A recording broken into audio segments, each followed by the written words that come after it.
Oke guys, ini dia pertandingan untuk ronde 2 di kalahari juga pesawat melintas dari Santa Catarina menuju The Maze tentunya kali ini, Bigan.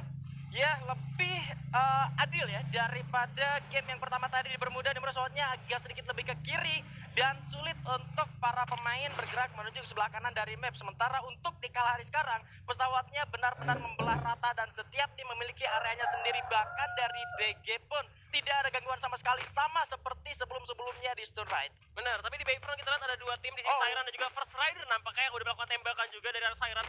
Dan gua kayak melihat dari First Rider cukup pintar untuk menebak di ronde pertama. Mereka langsung ngamanin di arah factory aja. Dan ternyata memang zona ke arah sana. Itu membuat mereka benar-benar dapat posisi yang enak banget karena ada di high ground ya. Dan kayak ngebiarin tim-tim di luar yang memang nunggu sampai zona terakhir dan akhirnya pada perang semua. First Rider malah diuntungkan dengan hal itu. Yes, tapi beda cerita sekarang di Kalahari. Justru malah di tempat pertama mereka turun.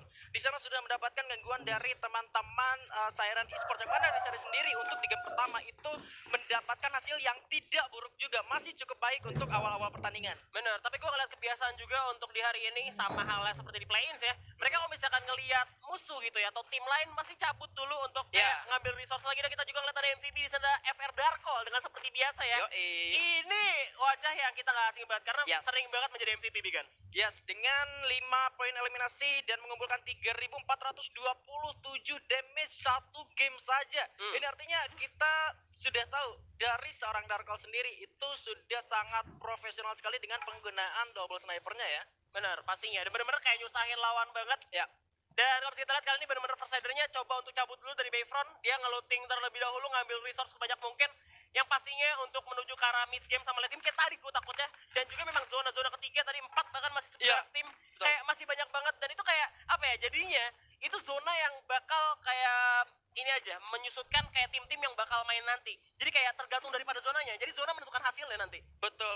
Zona menentukan hasilnya dan memang dari zona juga menentukan kemana mereka akan bergerak. Sekalipun kayak sekarang kita punya pattern dari tengah menuju ke sebelah kanan. Tapi kalau zonanya menarik ke sebelah kiri, tidak mungkin untuk kita bergerak menuju ke sebelah kanan. Itu yang membuat setiap tim bertemu di akhir-akhir pertandingan. Seperti yang lu bilang tadi, zona ketiga, zona keempat, bahkan masih 11 tim ya. Dan menariknya, tim SES itu nggak bermain seperti dia tuh di regular season. Dia masuk zona duluan loh. Dia nggak pakai metanya yang main di luar zona. Padahal kalau misalkan sampai dia pakai hal itu kayak sesuatu keuntungan untuk tim SES sendiri. Karena kayak dia yang udah ngeliat zonanya, ya nggak perlu, dia kayak nggak peduli zonanya bakal ke arah mana. Karena mereka bakal main di luar zona. Tapi kalau misalnya kita lihat tadi, SES-nya udah masuk zona duluan. Sudah masuk zona duluan dan kemungkinan ini salah satu pressure ataupun memang karena ini satu hari saja, bukan lagi regular season, dimana kalau misalkan di regular season ketika mereka gagal dengan strategi pertama mereka di hari selanjutnya mereka bisa menerapkan strategi yang baru. Bener, dan emang kalau misalnya kita ngomongin First Rider sendiri, tim yang habis Buya aja, gue bisa ngeliat juga dimana waktu mereka lagi di playoff, play-in itu bener-bener kayak bener-bener kuat banget timnya. Iya, benar-benar kuat banget meskipun dari First Rider itu sendiri sempat terseok-seok di fase regular season, tapi nah itu dia perlu diacungi jempol dengan satu tindakan ataupun tindakan cepat ya bisa kita bilang dari First Rider sendiri ketika memasuki babak playoff play-in itu benar-benar menampilkan permainan sangat luar biasa bahkan di luar nalar kita semua. Benar, emang sekompetitif itu untuk Free Fire sendiri dengan poin-poinnya juga, dengan ada divisi 2 membuat game ini makin kompetitif lagi, makin sulit. Nah kita bakal ngeliat standing round aja di mana First Rider berhasil mengamankan poin dengan 19, tapi dengan poin yang sekarang memang benar-benar tipis banget untuk gapnya 19-15. Bahkan kalau misalkan First Rider tusun sekarang bisa kesusul sama yang bawahnya karena Siren cukup mengejutkan juga dan juga Dranix ya. Yang mengejutkan bisa ada di top frag untuk kali ini. Yes, kalau First Rider dalam satu game bisa mendapatkan 19 poin, mengingat ini masih game kedua, tidak menutup kemungkinan untuk dari Sesmizu dan Island of Gods yang kita lihat belum mendapatkan poin sama sekali, bisa mendapatkan 19 poin juga. Bener, kayak kalau misalkan tim mikir kayak yang penting gue gak tusun gitu, yang penting gue gak tusun. Bahkan kalau misalkan mereka harus tumbang di pos keempat juga, itu hitungan tertusun. Nah ini dia yang terbawah dan juga teratas di mana First Rider sudah terkena tembakan cukup sakit dari Onyx Olympus. Depannya satu orang berhasil take, tapi Darko juga tertembakan cukup sakit di sana, masih bisa berlindung terlebih dahulu. Ada Kronos coba untuk dibesarkan lagi oleh Sixia, tentunya sedang satu penggunaan Baretta, tapi Darko menyiapkan satu grenade dilemparkan ke depan meledak namun masih belum terkena siapapun. Jars sudah melakukan flanking membelah lautan sudah ada satu glual juga dipasang di sana, bakal melakukan penyerangan juga First Rider yang bakal ditusunkan tentunya oleh para player dari Onyx Olympus, tapi bakal jadi sulit juga untuk Onyx Olympus kalau misalkan mereka terlalu terburu-buru dan tergesa-gesa. Iya, posisinya sebenarnya lebih enak ke First Rider, mereka punya compound, mereka punya building juga, sedangkan dari Onyx sendiri meskipun ya mereka nggak ada, dia sebenarnya nggak ada alasan untuk ngajar First Rider sekarang, Iya. tapi udah nggak bisa cabut juga sebenarnya karena keluarnya open field. Tapi kalau misalkan buat tahan juga takutnya zona berikutnya nggak ke arah mereka, mereka bakal ribet. Jadi mereka bakal coba ngambil teritori dulu sebelum ada third party datang. Betul, sebelum ada terpati di sana, Jars ternyata sudah tertake posisinya, sudah terkena tembakan cukup sakit, masih bisa menggulung mereka gamenya, dan ternyata bahkan harus digerakkan oleh seorang soldier di bagannya. Coba dibalaskan, Oni kali ini masuk dengan gloves yang harus dipasang ke depan, tapi cukup sulit juga, di mana Wiza berada di begitu pohon, dan Zixia coba untuk mundur terlebih dahulu, menarik diri Zixia, masih bisa dipasang satu gloves dan menggulung mereka kembali, sementara Wiza, dan juga ternyata Wiza harus didapatkan oleh seorang ombak dengan tembakan 14 yang mematikan, sulit untuk diselamatkan. Ini menjadi sulit untuk Onyx Olympus dan menjadi boostingan lagi untuk First Rider, tentunya mendapatkan 2 poin eliminasi dan memukul mundur Onyx Olympus. Ya, seperti aku bilang, memang mereka nggak ada alasan sebenarnya untuk ngambil teritorinya First Rider sekarang, karena mereka masih di dalam zona pertama dan juga posisi mereka itu kalah sama First Rider, karena posisi First Rider itu cukup enak dan aman untuk ada di atas high ground. Betul, gue setuju, dan sekalipun dari Onyx Olympus ingin komit melakukan rasium ke arah First Rider, itu perlu membuang ataupun menggunakan beberapa gluals yang mereka miliki, sedangkan kita belum sempat memperhatikan berapa banyak gluals yang dimiliki oleh para player dari Onyx Olympus untuk melakukan racing. Sedangkan kita coba lihat baliknya di First Rider nggak perlu global juga. Nah, Mereka punya building, mereka punya tembok gitu kan ya, bisa jongkok juga udah kelihatan visionnya, dan akhirnya malah keculik 2 juga. Untungnya Onyx masih bisa selamat ya, nggak tusun untuk kali ini, karena kalau misalkan lu tusun di poin ini benar-benar 0. yes, benar-benar nol, seperti apa yang terjadi pada Onyx Olympus dan juga Iron of Gods di game pertama ya. Betul. Posisi 11 dan 12 itu tidak mendapatkan poin sama sekali. Dan kita sudah melihat DG Esports setelah melakukan fast lootingnya di area Stunride, mereka sudah melakukan fast moving juga menuju ke area command post, yang mana ternyata di sana sudah ada Dranix dan Aura masih tidak terlalu jauh di area command post. Bener, bakal coba ngamanin tower raya dari Azriel juga, dan Aura masih main seperti yang hal yang sama. Kalau misalkan main di Kalahari, command post mereka bakal coba main di luarnya aja sampai kayak ada yang ke pukul dari command post sampai Ya. juga keluar tembakan juga. Mereka bisa aja datang tiba-tiba untuk menjadi third party juga, ya kan? Ya. Rusuh banget kan timnya. Dan untuk kali ini juga masih benar-benar pasif banget. Kita lihat di zona pertama menuju ke zona kedua, benar-benar baru keculik 2 orang dari Yes. tim Onyx. Dan itu pun karena Onyx yang mulai. Yes, dan menurut gua dengan sepasif ini permainan dari 2 game yang sudah kita jalankan masih bisa gue bilang hal yang wajar, karena dari posisi 1 sampai 12 pun kayak yang lu bilang tadi di awal masih memiliki kemungkinan yang sama, masih memiliki kesempatan yang sama, belum ada istilahnya dalam tanda kutip nothing tulus. Benar, nothing terus tuh terjadi biasanya ntar kalau misalkan memang udah di akhir-akhir gitu ya. Yeah. Gua udah nggak mungkin bisa lolos atau mungkin menang, tapi tetap aja mereka pasti masih ngejar peringkat. Gua rasa sampai terakhir pun mereka bakal coba untuk sebisa mungkin itu dapat peringkat yang lebih tinggi. Gak akan patah semangat Iya, tentunya. itu dia. Satu hal yang sempat lo mention tadi untuk mengulas game pertama di Bermuda tentang Ses Mizu yang bermain di luar zona. Akhirnya Mereka melakukan hal seperti yang lo bilang di game kedua di Kalahari. Benar, dan akhirnya mereka coba untuk main kayak gini karena ini hal yang benar-benar nguntungin buat Ses menurut gua.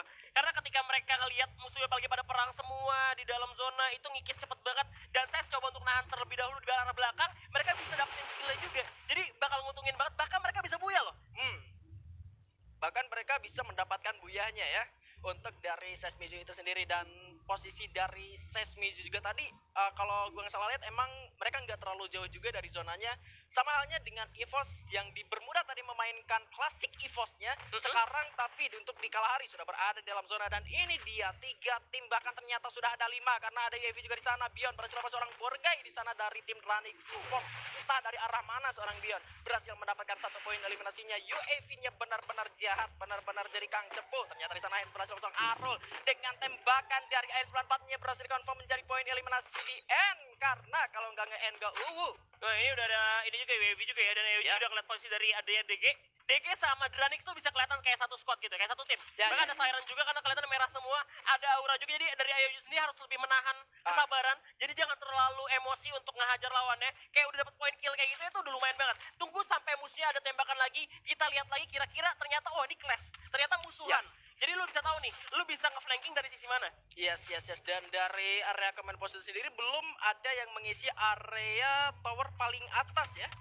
Monasnya command post kalau bisa gue bilang tuh biasanya selalu ada user sniper yang harusnya berdiri di arah sana. Dan kita melihat ternyata Ses yang masuk ke dalam zona sudah mulai ditangkap oleh para player dari Aura, di mana Gas dan diberikan 2 orang dari Ses Mizu bakal langsung diras. Sudah dinyalakan Kronya juga langsung masuk menuju ke pertahanan dari Ses Mizu, tentunya tembak yang pelemahnya masih belum kena. Digocek-gocek aja dari Ses Mizu masuk ke dalam rumah, tentunya Deadly terkenok masih bisa untuk diselamatkan kembali. Amek juga masuk, tapi dari Ses mencoba untuk menahan terlebih dahulu. Jojonya juga masih menggulung medical kit. Sementara itu ledakan dari 1-2 bom juga sudah mulai terdengar dan Ses berhasil mendapatkan satu obstacle-nya. Masih bisa mencoba untuk menyerang balik ke arah Aura. Boleh pasang serang ke atas dengan nomor yang menembak, dapat 1 orang. Van dari sana tersungkurkan, terkena knockdown. Mau di end tapi masih cukup sulit juga. Masih ada Amek juga membalaskan, tapi Amek juga tersungkurkan. 2 orang terakhir dari Aura Esports kali ini, Gans yang berada di tower dan juga 1 orang Deadly yang cukup sulit untuk membackup teman-temannya. Itu launchpad yang hafalan banget, mereka dapat 1 rumah juga dan kalahnya tadi karena ada double factor lawan MP5.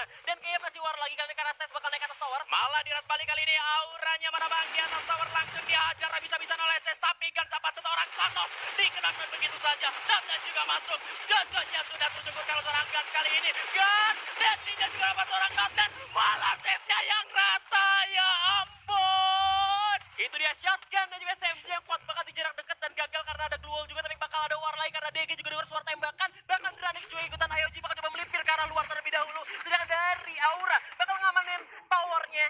Tuh dia cukup sabar karena udah dapetin 4 poin eliminasi juga. Kuat banget Mas Deadly, Mas Gan. Gila 2 lawan 4 loh itu Bang Lihan dan terdengarnya suara tembakan mengundang DG Esports dan juga Dranix untuk mereka juga melakukan pertempuran.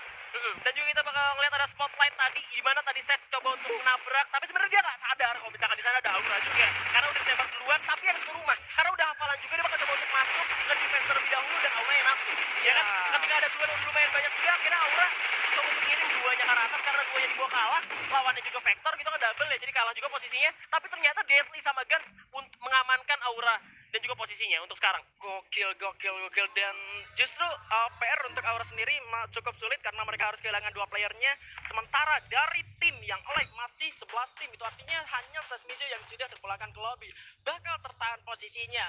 Ada tim DG Esports yang sudah mendapatkan 1 poin eliminasi, ternyata bakal pergerakan dari tim Aura Esports yang bakal masuk, sementara IOG dan juga Dranix masih juga sama-sama menahan pergerakannya. Tapi pemilihan senjata juga dari Deadly dan juga Gans, nuker senjatanya sama double Vector itu udah kayak ngundang banget buat jarak dekat. Ayo kalau misalnya kita mau tarung, kita jarak dekat aja. Kita nggak perlu untuk ngikut jarak jauh karena kita juga tahu gitu. Semua tim yang lagi main bakal coba untuk bertahan sampai akhir zona banget dan kita bakal coba untuk dapat close range combatnya. Ya. Jadi kayak double Vector bakal diuntungkan banget.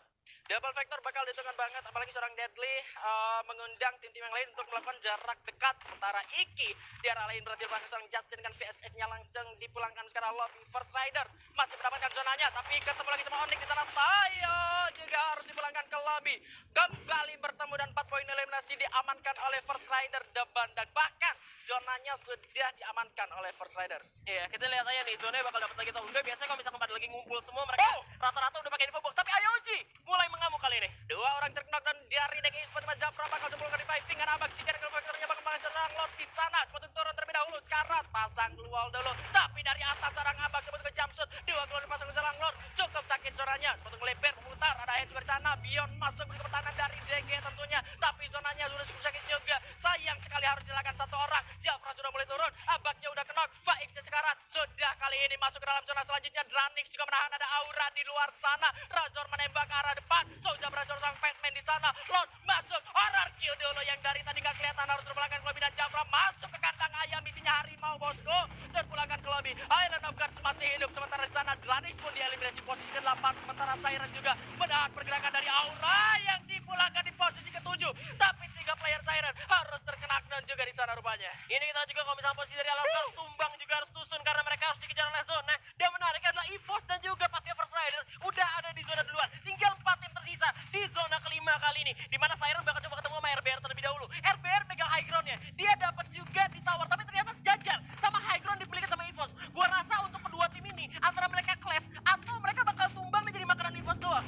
Yes sekali sekalipun RBR dapat satu obstacle tapi udah nggak masuk di dalam zona. Malah yang ada di zona ternyata First Rider juga EVOS, yang mana ternyata Joker di sana harus sudah tersegurkan. Masih bisakah untuk diselamatkan karena masih ada close dan juga satu pohon di sana, cukup sulit sepertinya. Sementara itu dari RBR bakal menahan pergerakan dari Siren, tentunya di sana sudah mulai terlihat juga Souza cukup sekarat. Terlihat ada Chrono, ya ampun, terkena dan juga pada akhirnya langsung bakal di end. Ya di end ke rupanya kali ini RBR dapat 3 poin eliminasi. Di bawah juga ada para player Siren, yang mana kali ini Justin terdapat kau serang straight yang masuk menuju ke late game juga. EVOS dengan 5 kill, Nyayur, Chapter dengan mereka juga menembak juara depan sana. Berlari, Devito-nya kenok, ada yang terlihat di sana. Sudah mulai di-spread juga. Mr. Home dengan pelontar di sana cukup berbahaya juga. Harus berhati-hati. Lampu kuning buat EVOS, hati-hati. Zero di sana dengan pelontar. Berhasil mendapatkan 3 player dari EVOS. Baru gua bilang hati-hati. Masih ada Ancang Regi di sana. Mr. 05 yang mencoba untuk menyelamatkan para player dari EVOS Esports tentunya. Ini ada yang lagi nonton ya, First Rider cuma nontonin doang war yang lagi terjadi di luar. Siren, RBR, EVOS, bahkan tadi